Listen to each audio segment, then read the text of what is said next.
Assalamualaikum warahmatullahi wabarakatuh. Baiklah, saya Fitri Anissa, NPM 1810705-355, ingin mempresentasikan hasil presentasi saya yang berjudul Komunikasi Lisan dan Presentasi Bisnis. Langsung saja ke pengertian komunikasi lisan. Komunikasi lisan adalah komunikasi berbentuk pembicaraan langsung. Komunikasi lisan dapat dilakukan pada kondisi para personal atau individu yang berkomunikasi berhadapan langsung, seperti diskusi, ceramah, dan lain-lain. Ciri-ciri komunikasi lisan: yang pertama, terikat waktu. Komunikasi ini hanya bisa berlangsung pada waktu yang sama jika ingin pesannya didengar orang lain. Ini untuk membedakan dengan sistem komunikasi lain setelah adanya penemuan teknologi komunikasi dengan media pita kaset, seluloid, kertas, dan sebagainya.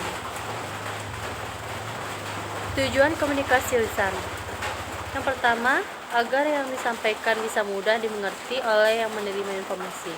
Yang kedua, supaya bisa mengerti perasaan yang menerima informasi. Kelebihan komunikasi lisan: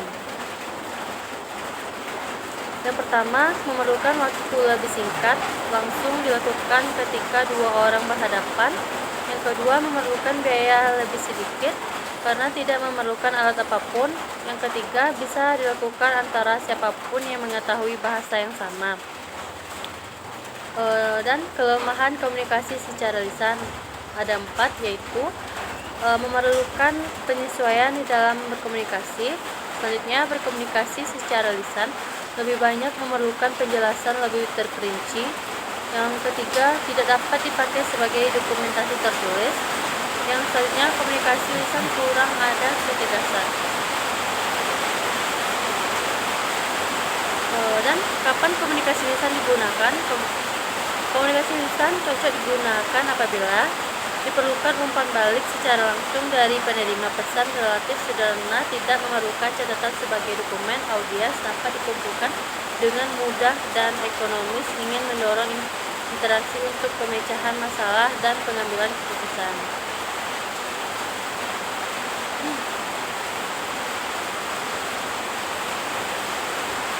Selanjutnya, berbicara dan mendengarkan. Secara garis besar, komunikasi lisan terdiri 2 aspek, yakni berbicara dan menyimak. Berbicara yaitu menyampaikan informasi yang diungkapkan secara lisan melalui pengucapan kata-kata. Mendengarkan atau menyimak yaitu menerima pesan secara aktif melalui suara dengan menggunakan indera dan membuka pikiran. Berbicara dan menyimak dapat terjadi dalam komunikasi lisan antar pribadi yang hanya melibatkan 2 orang, komunikasi lisan dalam kelompok yang melibatkan audiens yang lebih banyak.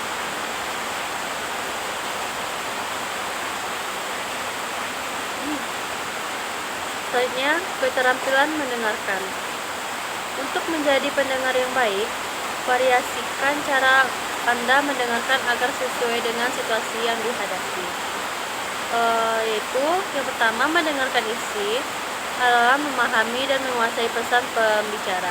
Yang selanjutnya, mendengarkan dengan kritis adalah memahami dan mengevaluasi arti pesan pembicara pada beberapa tingkat seperti logika argumen, bukti yang kuat, konklusi yang valid, implementasi pesan, motif bicara. Dan selanjutnya, mendengarkan dengan empati adalah memahami perasaan, kebutuhan, dan keinginan pembicara sehingga Anda dapat menghargai sudut pandangnya terlepas apakah Anda mempunyai perspektif yang sama.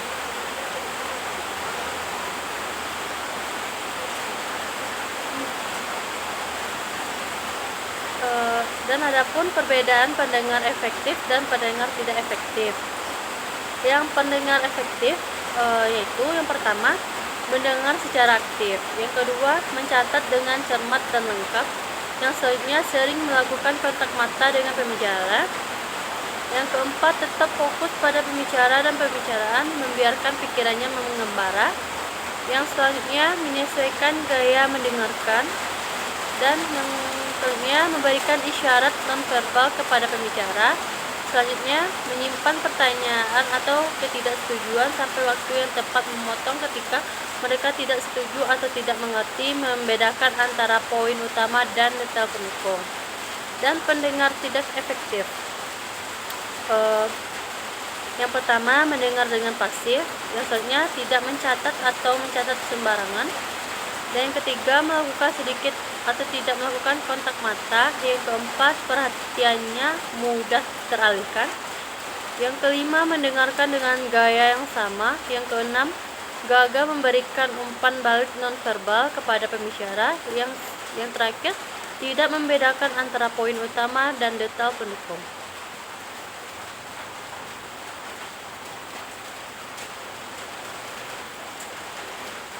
Maksudnya presentasi bisnis. Presentasi bisnis adalah menjual gagasan, selling ideas, yaitu komunikasi praktis yang bersifat informatif dan persuasif dengan menguraikan informasi secara jelas dan disertai suatu ajakan agar pesan atau gagasan itu diterima khalayak. Contohnya seperti laporan kemajuan wawancara, media presentasi, penjualan proposal, proyek, dan lain-lain.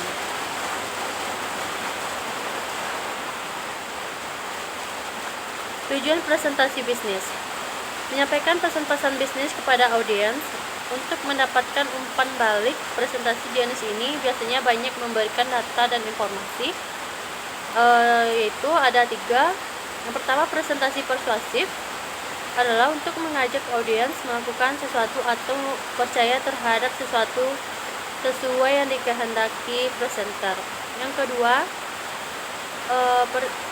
menghibur pendengar adalah melakukan pembicaraan yang sifatnya menghibur tetapi relevan dan profesional sehingga audiens dapat menikmati acara tersebut. Yang terakhir, memperkenalkan diri. Presentasi ini biasa digunakan ketika melakukan wawancara, seperti seseorang yang melamar pekerjaan. Kemudian ia memperkenalkan dirinya dengan menyebutkan data pribadi dan daftar riwayat hidupnya kepada pihak yang menanyakan.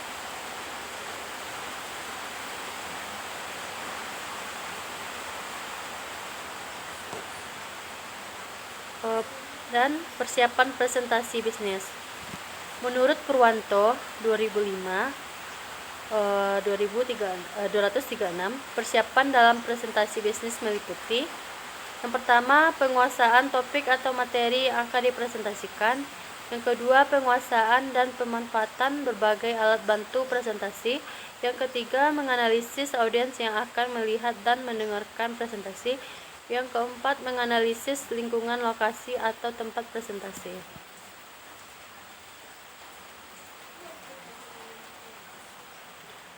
Dan adapun alat bantu presentasi bisnis, dalam presentasi ini pembicara dapat menggunakan alat bantu visual. Yang pertama, alat bantu visual dalam bentuk tulisan. Yang kedua, alat bantu visual dalam bentuk grafik. Yang ketiga, media yang digunakan antara lain, yang pertama itu papan tulis, yang kedua handout flip card, yang ketiga transparansi overhead, yang keempat projector slip. Dan berdasarkan tujuannya, presentasi dapat dibagi menjadi sejumlah kategori, yaitu yang A, presentasi persuasif. Ini adalah presentasi yang bertujuan untuk meyakinkan, menarik minat, dan berusaha mendapatkan kepercayaan audiens. Misalnya, presentasi yang dilakukan oleh agen asuransi agar audiens tertarik dan mau menjadi nasabahnya. Dalam presentasi seperti ini, seorang penyaji harus tampil dengan meyakinkan dan mampu menjawab semua pertanyaan yang diajukan oleh audiensnya. Yang B, presentasi penjelaskan explanation. Itu presentasi ini bertujuan memberikan gambaran, meningkatkan pemahaman, serta menjelaskan hal-hal tertentu. Misalnya, presentasi yang disampaikan dosen kepada mahasiswa. Dalam presentasi ini, seorang dosen harus memperhatikan poin-poin yang akan disampaikan, sehingga penjelasan yang disampaikan menjadi sistematis dan mudah dipahami oleh mahasiswa.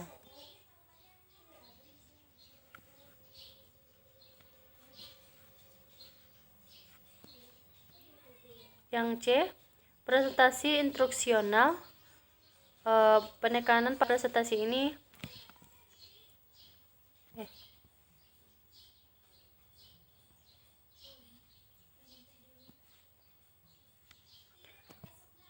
Penekanan pada presentasi ini adalah bagaimana melakukan sesuatu.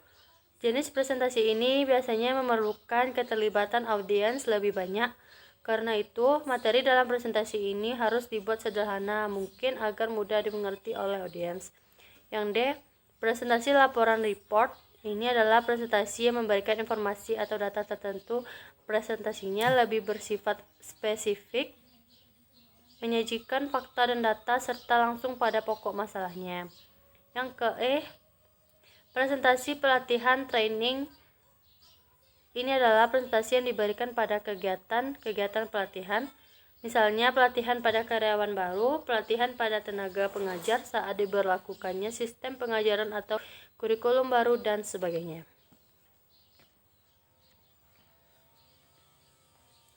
Sekian presentasi dari saya. Kalau ada kata yang salah, saya mohon maaf. Saya ucapkan wabillahi taufiq wal hidayah. Wassalamualaikum warahmatullahi wabarakatuh. Terima kasih.